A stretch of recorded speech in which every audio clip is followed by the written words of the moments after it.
Speaker of Parliament Anita becomes the first victim of anti-homosexuality law in Uganda. Hello, and welcome back to our YouTube channel Africa Uncovered. I'm TJ, and today we have some breaking news to discuss. The Speaker of Parliament of Uganda, Anita, has reportedly had her US visas revoked. The reason behind this action is her spearheading of the controversial Anti-Homosexuality Bill 2023. In this video, we will delve deeper into the bill, its implications, and the revocation of Speaker Among's visas. Let's get started first. Let's understand the context of the Anti-Homosexuality Bill in Uganda.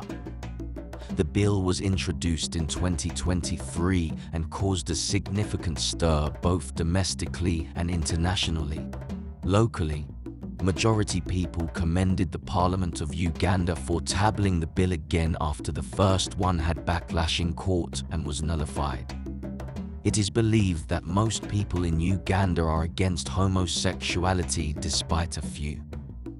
This 2023 bill, which has been signed on June 29, 2023 by the President of Uganda, further criminalize homosexuality and impose stricter penalties on those found guilty. The bill proposed severe punishments, including life imprisonment and even the death penalty in certain cases. It is important to note that Uganda and Africa at large has a great culture to preserve and therefore has little or no room for such acts. It's not true that Uganda hates the LGBTQ+ community, but rather their behavior is seen to be a contradiction to their norms and values. According to the law that was passed against homosexuality, I support it. Those homosexuals should be punished because it's really against the law. It's so abnormal. And those guys, they get diseases through that, like cancer, some even die, and that thing touches them psychologically. So if they are punished, maybe they can learn from their mistakes, and mostly it is in the youth because of the economy or money, because those people provide money for them to do such stuff. So they engage themselves to get money. I think adults are free to do what they want, but not homosexuality. That thing is really against the law because it's so abnormal. I myself, I see it as abnormal thing.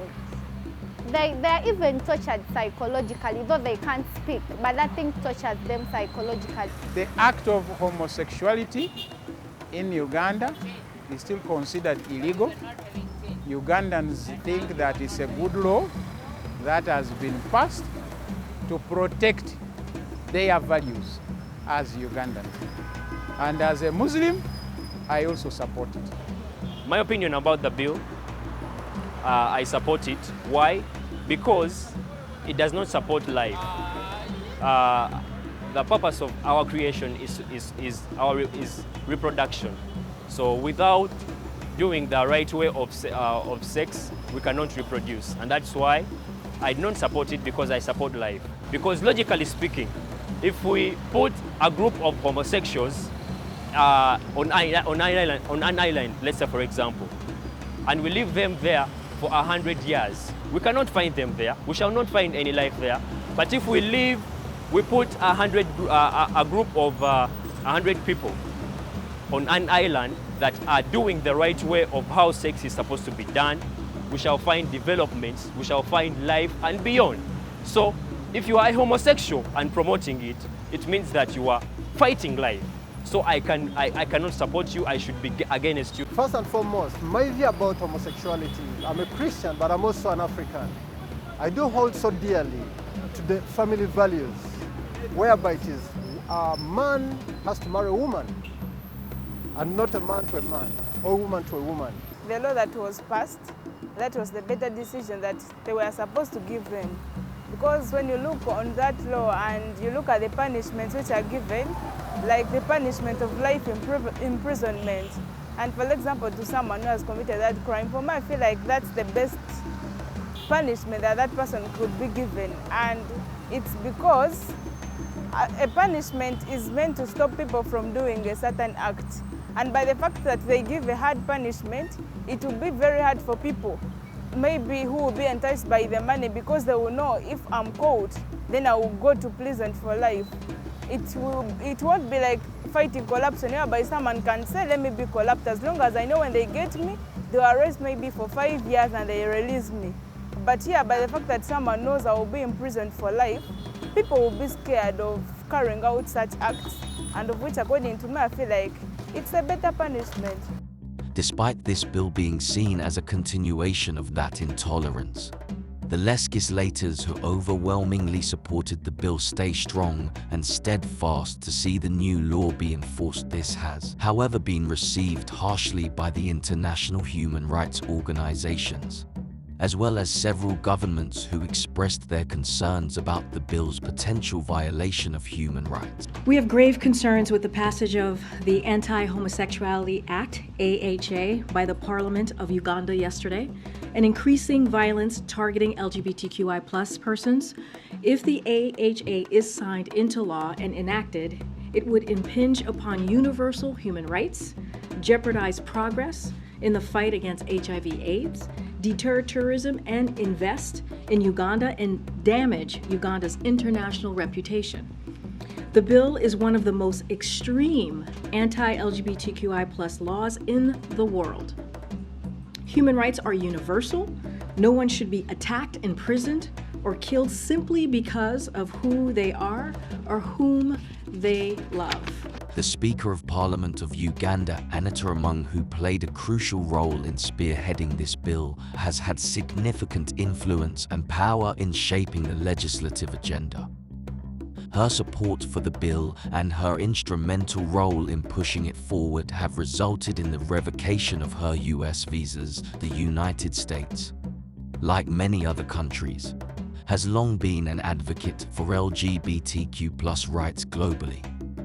Revoking Speaker Among's visas can be seen as a response to her involvement in a legislation that is seen as oppressive and discriminatory towards the LGBTQ+ community, despite executing her constitutional mandate of fronting the views of most Ugandans. Please, if you haven't subscribed to his channel, please subscribe. We shall be grateful. The revocation of her visas is meant to serve as a strong statement from the US government that they do not condone such actions, but Anita Among is said to be strong and ready for reductions.